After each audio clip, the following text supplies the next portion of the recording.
ఓం సాయిరామ్. బాబా భక్తులందరికీ నమస్కారం అండి. మన బాబా గారి దయ వల్ల మనందరం బాగుండాలి, సంతోషంగా ఉండాలని కోరుకుంటున్నాను ఫ్రెండ్స్. ఇక ఈరోజు మన బాబా గారు ఒక మంచి సందేశాన్నైతే మన ముందుకైతే తీసుకువచ్చారండి. ఆ సందేశం ఏమిటంటే, ఈ వీడియో మీరు ఫస్ట్ టైం చూస్తుంటే ప్లీజ్ లైక్ చేయండి, షేర్ చేయండి, సబ్స్క్రైబ్ చేయండి ఫ్రెండ్స్. బాబా గారు ఈరోజు నా నోట పలిగించబోతున్న ఈ పలుకులు ఏమిటంటే, బిడ్డా, నీ లైఫ్‌లోకి ఊహించిన ఒక వ్యక్తి ప్రవేశిస్తున్నాడు.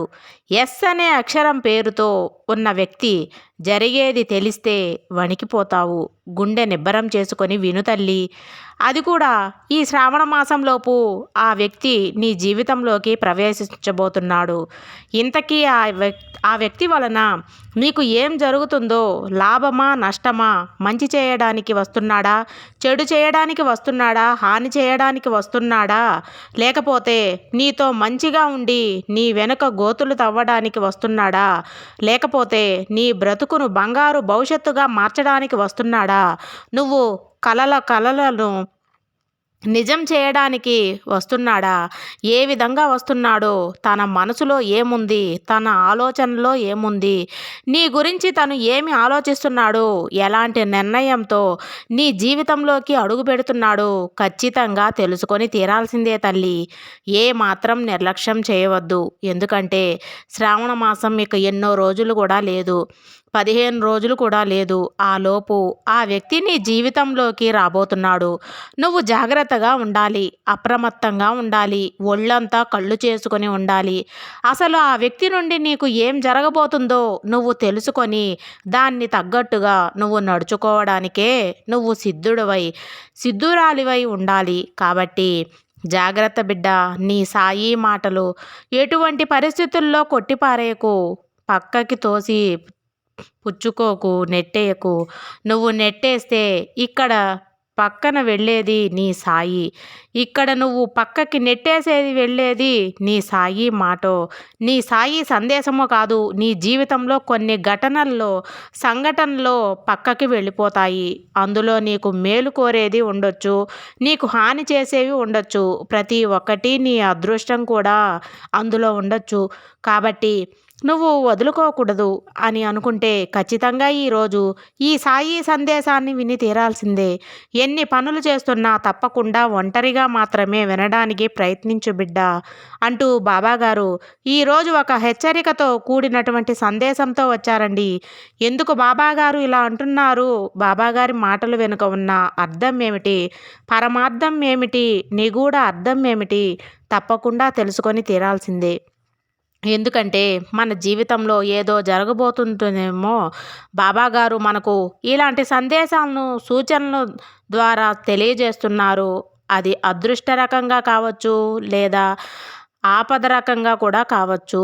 చిక్కుల పరంగా ఎలాగైనా కానీ మన జీవితంలో మామూలు కంటే, నార్మల్ కంటే కూడా ఏదో ఒకటి జరగబోతుంది అంటే ఖచ్చితంగా బాబాగారు మనకు ఒక ఇంటిమేషన్ ఇస్తారు తన సందేశాల ద్వారా. ఇప్పుడు గనుక మనం బాబాగారి సందేశాలను అందుకొని ఇలా నడుచుకుంటూ బాబాగారి అడుగు జాడల్లోకి నడుచుకుంటూ వెళ్ళి బాబాగారి గొడుగు నీడ కింద చేరుకున్నామంటే ఇంకా అంతటితో ఆఖరైపోతుంది. మన బాధలు, కష్టాలు, కన్నీళ్ళు ప్రతి ఒక్కటి కూడా, మన దురదృష్టాన్ని కూడా పారద్రోలేస్తాడు మన బాబాగారు. ఇక మీరు ఏం చేయాలి అంటే, ఈ శ్రావణ మాసం ముగిసేలోపు మరికొద్ది రోజుల్లో నీ జీవితంలో ఒక ఊహించనటువంటి వ్యక్తి నీ లైఫ్లోకి ప్రవేశించబోతున్నారు. వారి పేరు ఎస్ అనే అక్షరంతో వారి పేరు మొదలవుతుంది. ఎస్ అనే లెటర్తో వారి పేరు మొదలవుతుంది. వారితో నీకు జరిగేది తెలిస్తే ఆశ్చర్యపోతావు, షాక్ అవుతావు. అసలు ఏంటి బాబా అని కొంచెం ఆశ్చర్యంగా కూడా నువ్వు చూస్తున్నావు కదా. అలాంటి ఒక వార్త ఈరోజు నీకు నేను అందివ్వబోతున్నాను.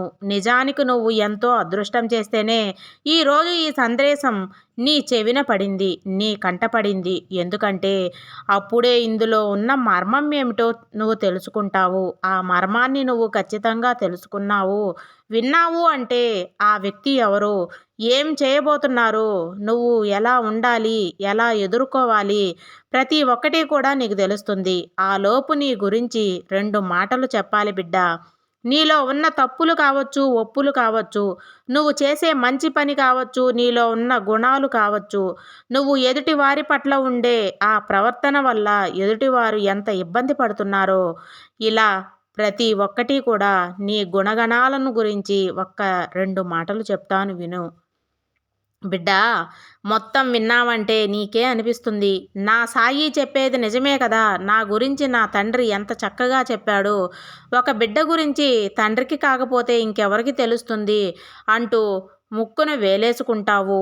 నీ అంతట నువ్వే అలాంటి కొన్ని విషయాల్లో నీ గురించి చెప్పబోతున్నాను. నీ గురించి నీకు పరిచయం చేయబోతున్నాను. ఈరోజు కొత్తగా ఒక్కసారి విను. ఎందుకంటే నీలో ఉన్న లోపాలు కానీ, మంచి కానీ, చెడు కానీ, తప్పు ఒప్పులు కానీ ఏ మనిషికి కూడా వాళ్ళలో ఉన్నవి వాళ్లకు తెలియవు. అలా అని నీకు కూడా తెలియవు. ఇప్పుడు నా ద్వారా నువ్వు వింటే వాటిని దిద్దుకోవచ్చు. మంచివైతే ఇంకొంచెం మంచివి కూడా పెంచుకోవచ్చు.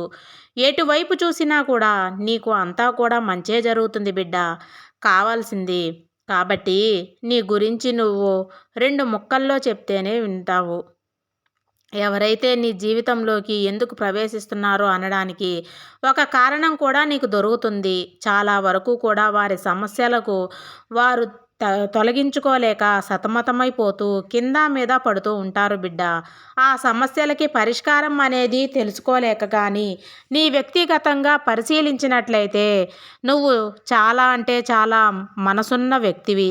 నీ యొక్క మంచితనం ఏ విధంగా ఉంటుందంటే అది ఇప్పటికీ కూడా నువ్వు కూడా ఆలోచించలేదు. నీ గురించి ఈ సాయి నీ గురించి చెప్తున్నాడు చూడు తల్లి.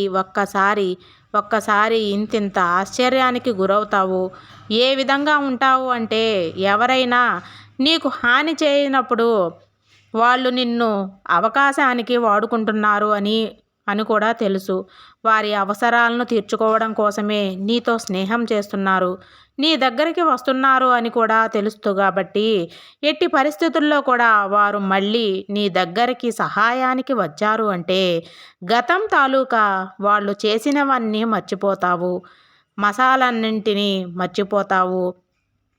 పూర్తిగా మర్చిపోయి వారికి మళ్ళీ సహాయం చేయడానికి ముందుంటావు. ఏ మాత్రం వెనుకాడవు. వాళ్ళు నాకు వెనుక మోసం చేశారు కదా, వెనకటి రోజుల్లో అలా చేశారు కదా, నన్ను వాళ్ళు అవసరానికి వాడుకున్నారు కదా, అది ఏమీ ఆలోచించవు. నువ్వు మర్చిపోయి నిజంగా వాళ్ళకి కష్టం ఉందంటే, బాధ ఉందేమో అని వెంటనే సహాయం చేయడానికి ముందుకు వచ్చేస్తావు. ఇది నీలో ఉండే గొప్ప మనసు బిడ్డ. ఇది చాలా వరకు మంచిది. కానీ కొన్నిసార్లు నువ్వు మోసపోతున్నావు కదా. నువ్వు మోసపోకూడదు తల్లే. నువ్వు దెబ్బ తినకూడదు. అది ఎందుకు బిడ్డ, ఒక్కసారి ఆలోచించాలి. 2-3 సార్లు మోసపోయావు, 2-3 సార్లు దెబ్బతిన్నావు. మళ్ళీ కూడా అలా అర్హత లేని వాళ్లకు సహాయం చేస్తూ నీ విలువను తగ్గించుకుంటున్నావు. ఒక్కసారి ఆలోచించు. సహాయం చేయటం దానగుణం ఎంత ఉత్తమమైనది. ఆ దానం ఎవరికి ఇవ్వాలి? దానం తీసుకోవడానికి అర్హత ఉన్న వాళ్ళకి కదా. ఈ ఒక్క విషయం కూడా నువ్వు ఆలోచించాలి తల్లి. అయితే వీళ్ళు ఇలా చేస్తున్నారు కదా, నిజంగా వీళ్ళకి తెలివి లేదా పిచ్చివాళ్ళ అని ఎవరైనా ఆలోచిస్తే వాళ్ళు నిజంగా పిచ్చివాళ్ళు అవుతారు. ఎందుకంటే నీకు తెలివితేటలు ఎక్కువే, మేధస్సు ఎక్కువే, చురుకుతనం ఎక్కువే. ఎలా అంటే ఇప్పుడు ఒక వ్యాపారం చేస్తున్నావనుకో, అందులో గిరాకీలు రాబట్టుకునేది నీ మాట తీరు వల్లనే సనాయాసంగా ఆకట్టుకోగలుగుతున్నావు. ప్రతి ఒక్క మనిషికి ఆకట్టుకోగలుగుతున్నావు. ఉద్యోగాలు చేసే దగ్గర కానీ నీ యొక్క మాట తీరు తోటి ఇట్టే సులభంగా అందరినీ కూడా ఆకర్షిస్తున్నావు. ఎక్కడైనా ఉద్యోగం చేసే చోటైనా, వ్యాపారం చేసే చోటైనా, నీ పని ఏదున్నా, నువ్వు ఎక్కడ ఉన్నా కూడా మనుషుల్ని రాబట్టుకోవడం నీ యొక్క మాటల్ని అన్నింటికన్నా కూడా శక్తి ఒకటే. స్వయాసంగా అందరినీ రాబట్టుకోగలవు. అంతటి తెలివి, మేధస్సు అనేది నీ సొంతం. నీకు ఎన్ని తెలివితేటలు ఉన్నప్పటికీ, ఎంత చక్కగా నీ జీవన శైలి సాగుతున్నప్పటికీ కూడా జీవితంలో కష్టాలనేవి ఎక్కువ వస్తూనే ఉన్నాయి అని చెప్పుకోవాలి బిడ్డ. ఒక్కటి తీరితే ఇంకొకటి నేను సిద్ధంగా ఉన్నా అంటూ పలకరిస్తూ ఉంటుంది. చిన్నప్పటి నుంచి కూడా కుటుంబ బరువు యొక్క బాధ్యతలు నీ మీదే వేసుకొని కుటుంబం కోసం ఒక్క రూపాయి సంపాదించినా కూడా మొత్తం కూడా కుటుంబానికే. నీకంటూ ఒక రూపాయి కూడా దాచుకోవు, పెట్టుకోవు. ఇప్పుడు పెళ్ళైన తర్వాత కుటుంబం కోసం ఎక్కువగా ఆలోచిస్తూ నీ రెక్కల కష్టమే నీకు అవుతుంది. నీకు తోడు ఉండదు అంటే ఒక్క రూపాయి సహాయం చేయడానికి కూడా నీకు ఎవరూ ముందుకు రారు. బిడ్డా, నీకెందుకులే, నువ్వు ఒక్క రూపాయి సంపాదించు, మేము కూడా ఇంకొక 5 రూపాయలు వేస్తాం, నువ్వు ఆ పని చెయ్యి, నీ వెనక మేమున్నాం కదా. ఇలా ఏమీ భయపడకులే, అన్నీ సమయానికి అయిపోతాయిలే, అందరం ఉన్నాం కదా, తలా ఒక చెయ్యి వేస్తాం, నీకు సహాయం చేస్తాం కదా, మా తోడుంటుంది, నువ్వు దేనికి భయపడకు, దేనికి ఆతృత పడకు, నీ వెన్న మేమున్నాము. ఇలా చెప్పి ధైర్యాన్ని ఇచ్చే తోడు, ఓదార్పునిచ్చే తోడు, ఇలా ఆదుకునే తోడు నీకు ఎవరూ ఉండరు బిడ్డా. ఎందుకంటే నువ్వు అందరికీ కూడా నువ్వు ముందుంటావు, సహాయం చేయడంలో ముందుంటావు. కానీ నీకు కష్టం వచ్చినా కూడా, నీకు ధైర్యం కావాల్సి వచ్చినా ఎవరూ కూడా నీకు రారు. వాళ్ళ తోడు అందెవరు, వాళ్ళ సహాయం కూడా ఇవ్వరు. నువ్వు తినే ప్రతి మెతుకు కూడా నువ్వు సంపాదించుకునే రూపాయే అవుతుంది బిడ్డా. కాబట్టి జాగ్రత్తగా సహాయం అర్హత ఉన్న వాళ్లకు చెయ్యి. అందుకని అర్హత ఉన్న వాళ్ళకి మాత్రమే చెయ్యి. నిజంగా కష్టాలు ఉన్న వాళ్లకు పరిస్థితుల్లో కూడా నీ సహాయానికి రారు. ఇదండి మన బాబాగారు మన కోసం అందించిన సందేశం. మీకు అందరికీ నచ్చిందని అనుకుంటున్నాను ఫ్రెండ్స్. సర్వేజన సుఖినో భవంతు. జై సాయిరామ్.